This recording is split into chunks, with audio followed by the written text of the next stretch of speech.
¿Qué tal, queridos amigos? Lo que menos es este gobierno es un gobierno para los jóvenes o para las mujeres.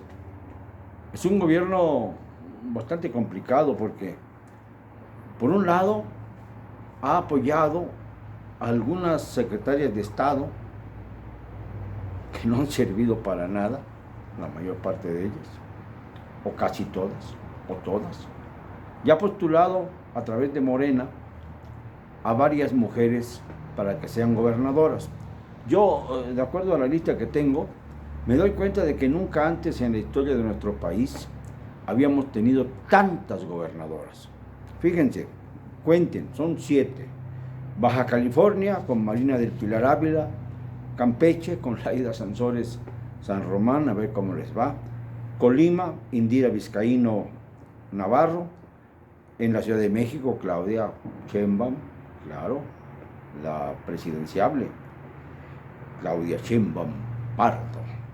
En Guerrero, la hija del violador de Guerrero, Evelyn Salgado.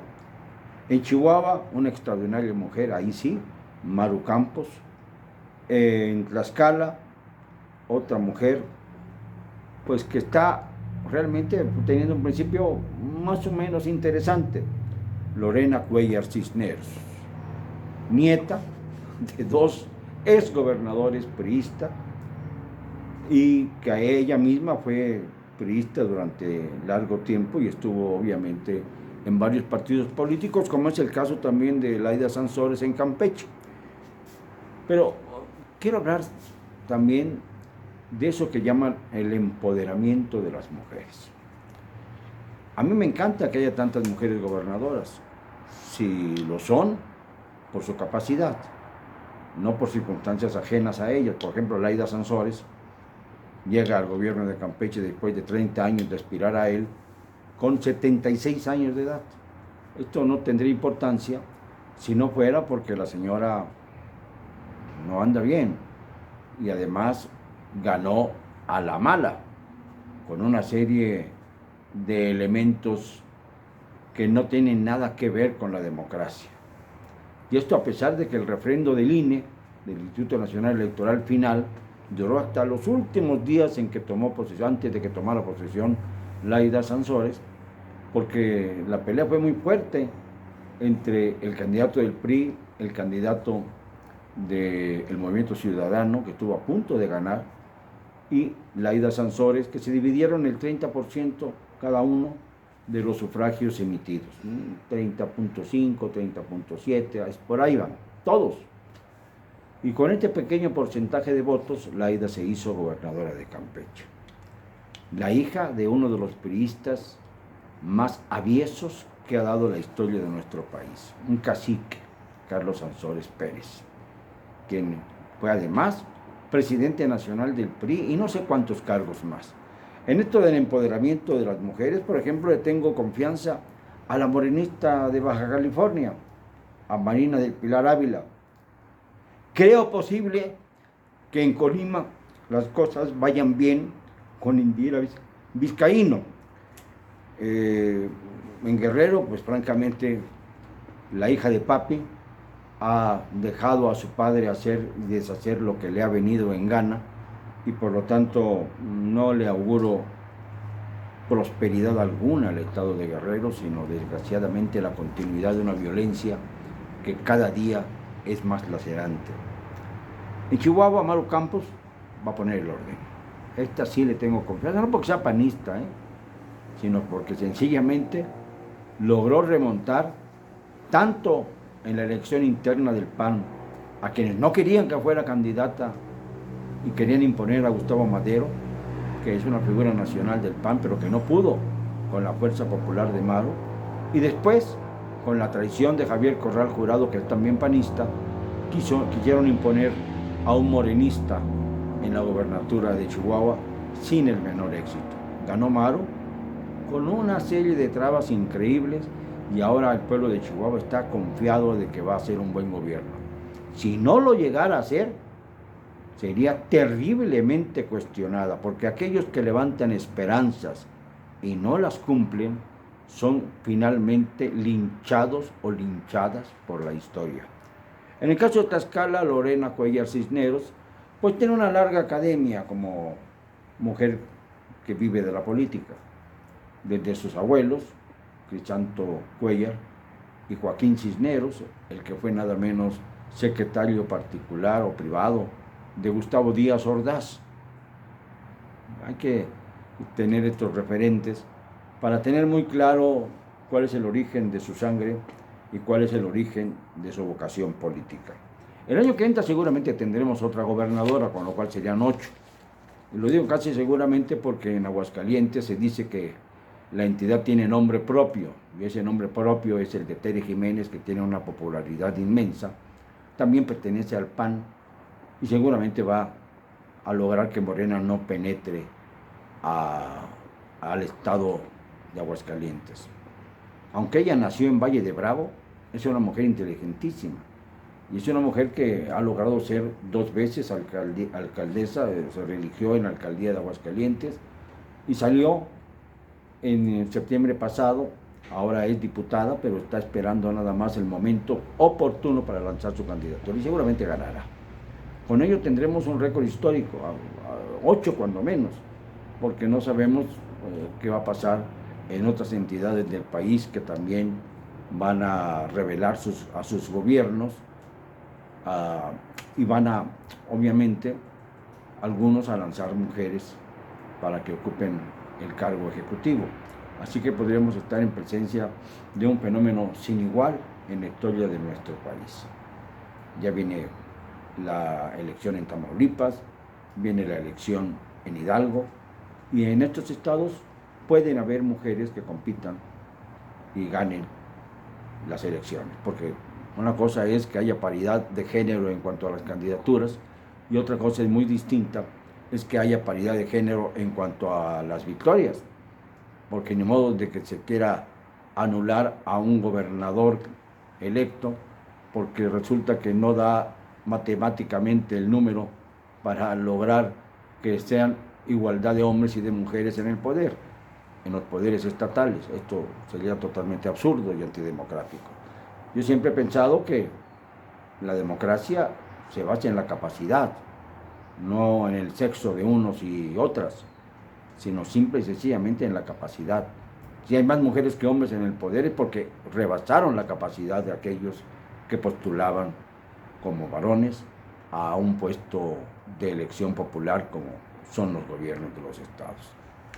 Pero todo esto nada tiene que ver con algo que lastima profundamente.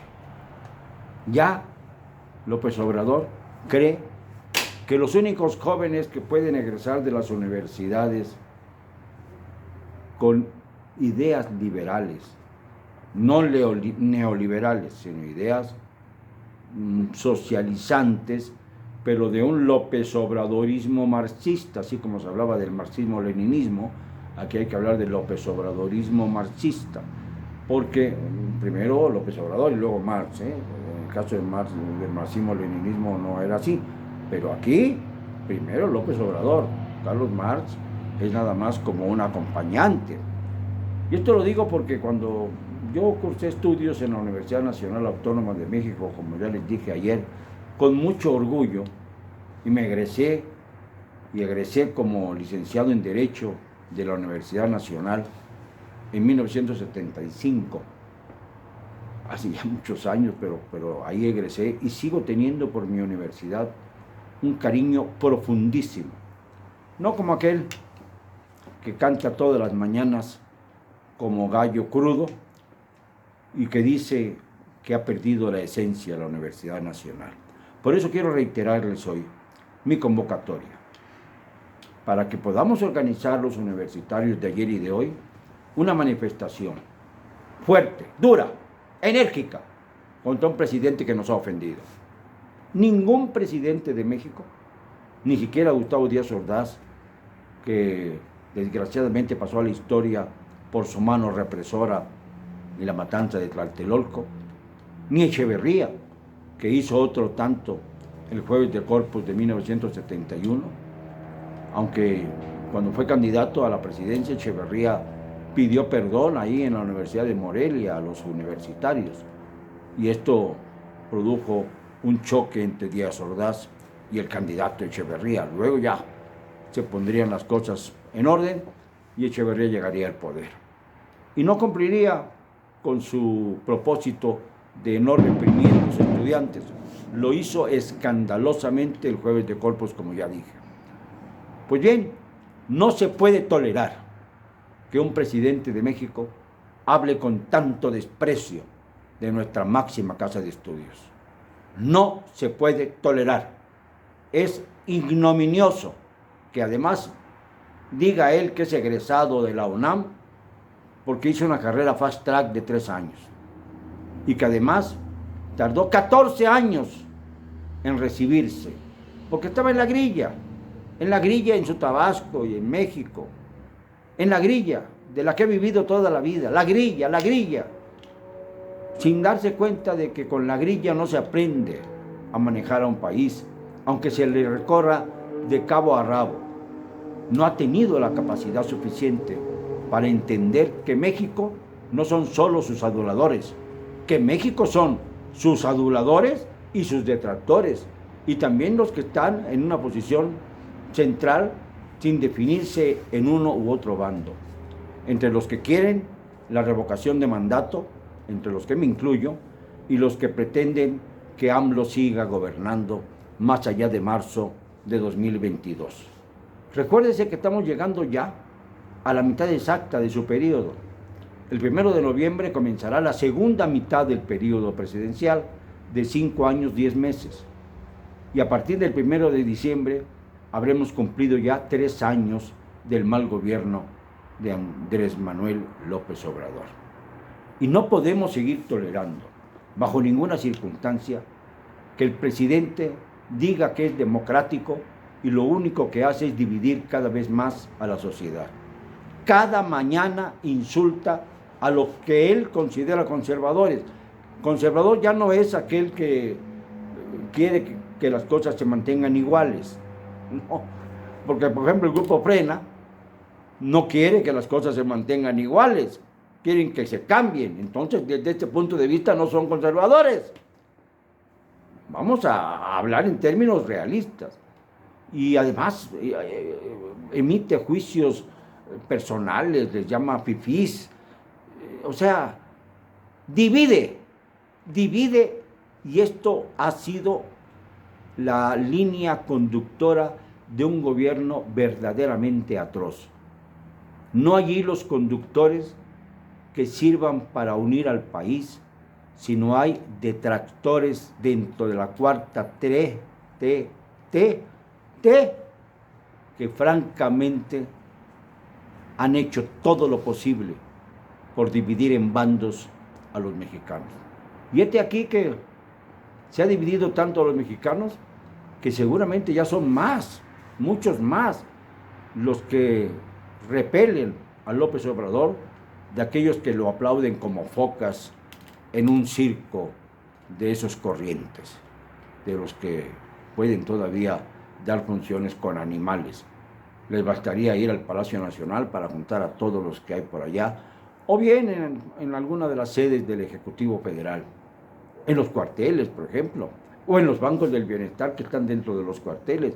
Ahí podrían hacer las funciones de circo con animales y llevarían todo tipo de especies nauseabundas. Entre mujeres y jóvenes, la disparidad es tremenda, porque las mujeres que ha escogido Morena para gobernar son verdaderamente, en su mayor parte, deleznables. Las mujeres que escogió el señor López Obrador para su gabinete han sido señaladas por corrupción.